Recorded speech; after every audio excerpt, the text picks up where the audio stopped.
welcome to this very special edition of ET Now on the Go. I'm Cheryl D'Souza and today we are in the city of Pune. Pune is also known as Oxford of the East, but why has Pune earned that name? I'm here at FLAME University and to talk about the evolution of education in India as well as what is liberal art and what does FLAME University stand for. I'm joined by the Vice Chancellor of FLAME University, Dr. Dishan Kamdar. A very good morning to you, sir. Thank you so much for joining us on ET Now. Sure. And firstly, let me ask you about the education system in India. It has actually evolved year after year. Right. And right now, we are at a very important juncture, given the fact that the government emphasis, we have a new education policy as well that's come in. But if you could summarize to us, how has education evolved in India? Well, first and foremost, Cheryl, thank you for having me on your show. Right? Well, these are definitely exciting times for us in India, especially in the education space. Well, you asked me about evolution of education in India. That's a tricky question. But, I will start by outlining, our age-old education system, which was based on a gurukul format.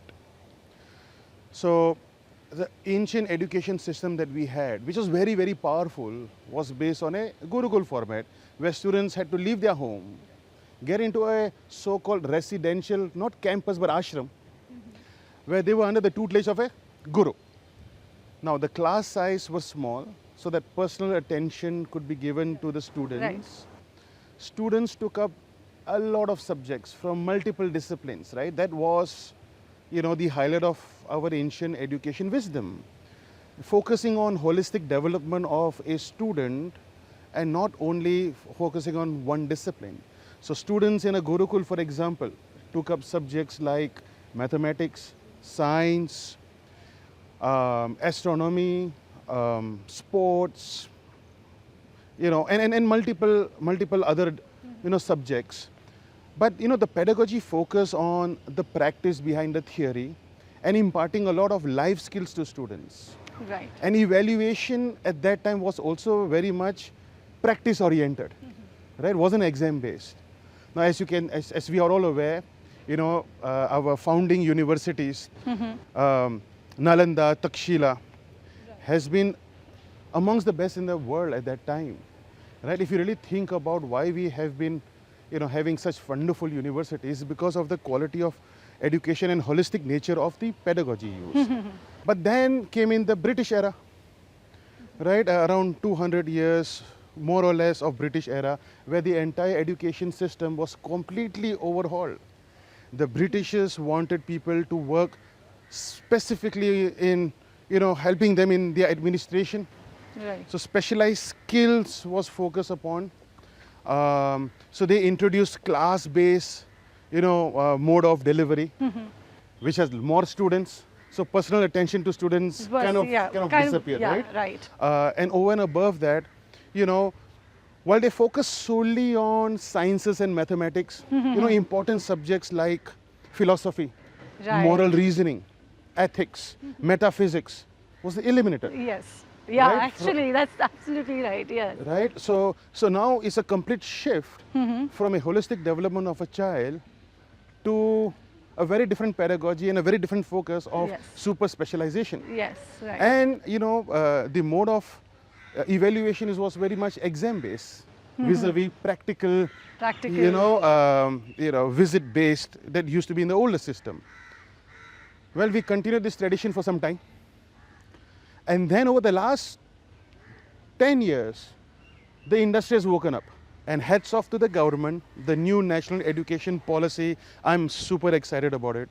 Right? It just brings back, the circle is complete now. Let's talk about where actually FLAME University comes in and how FLAME University is actually championing this sort of a liberal art education. And in fact, let's actually talk more of that in actually your own library to understand more as to how students are progressing from there on. So let's go ahead and see the library. Absolutely. Yes. Pleasure. And here we are at the FLAME University library, and It's pretty huge, I must say. But let's talk about actually where we left, about FLAME University. And what does FLAME University stand? Because we did speak about the national education policy and how it is actually now developing or considering holistic education for a student. And I believe that FLAME University has been championing that already, isn't it? Yes, yes. So we've been the pioneers of liberal education, in India, right? We set up FLAME University, much long back when there was a mad rush towards majoring in, law, medicine, engineering. And that time, the founders of FLAME University had the vision from the investment philosophy, where they realized that making right investment decisions doesn't only require to have prowess in finance and economics, but also understand history, understand psychology as well. So they had the vision to create a holistic undergrad program that could create well-rounded individuals that can lead India forward. So that was the birth of the university long back, right? So as I had mentioned to you earlier on, what is liberal education? Right, so a lot of people are confused. So for the sake of your viewers, right, I just want to reiterate the fact that liberal education, liberal arts has nothing to do with only humanities or social sciences. Right? The word liberal arts is a misnomer out here. Right? Who says liberal arts has no mathematics? Who says liberal arts has no science? But like I said, it is mathematics, science combined with the omitted erstwhile emphasis on social sciences, humanities, literature, history, and the like. All right. So it's a multidisciplinary approach, all right, towards education, which transcends a single discipline. So with all these skill sets, taking multiple subjects, students will be able to adapt to the changing environment and will be able to make decisions. So basically what FLAME University also does is by the time the student completes the undergrad course, is ready to face the outside world, right? Like you said, you make sure that they excel in communication, they have that charisma, the way how they think as well. Yeah. So basically future ready. No, absolutely, absolutely. And I'll tell you what we do to ensure that this is done at the university, right? So first and foremost, we go above and beyond academic intelligence. Right. Right? So for us, a student's pragmatic intelligence, social intelligence, cultural intelligence, ethical intelligence, being sensitive towards the environment, and more importantly, having a mindset of public service and embracing empathy is so important. Yes. Right? So that's the central piece of our structure here at FLAME University. Right? So how do we do that? Right? So a couple of things. So first and foremost, we expose students to a broad-based knowledge system. So every child at FLAME University has to take subjects in humanities, pure sciences, social sciences, design, arts and performance, and many more, right? Yes. So they're exposed to, irrespective of their major. It's like whatever you've been thinking that I would want to do this as well, I think this is my hobby, I want to excel in it. Yes. This is so you the come gateway. and check it out. Yeah, you check it out. You don't get enrolled into a particular degree at FLAME. Okay.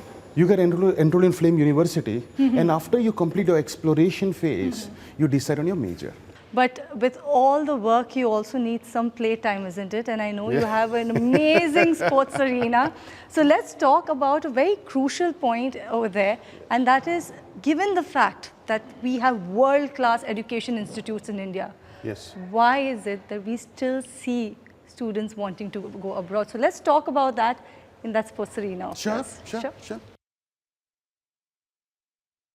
So students are very stubborn, isn't it? Even if it rains, they will not stop playing, and that's exactly why I've made sure I'll get Mr. Kamdar here with me, because it's amazing, right? Here you have the football ground, and right behind me you have the athletic racetrack.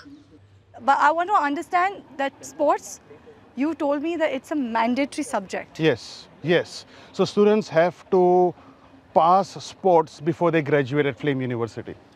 Right? Wow. So we take students' experience outside class very seriously. I mean, where would you learn leadership? Where would you learn teamwork? Right. Where would you learn resilience And where would you learn failures? So You know, basically everything actually weaves itself very, very beautifully, isn't Yes. it? The proverb is well said, right? Isn't it? The phrase is well said that all work, no play cannot happen. It has to have the Absolutely. perfect blend. But talking about the perfect blend, it's amazing to know or to see how students still want to choose abroad as a preferred destination for education. Right.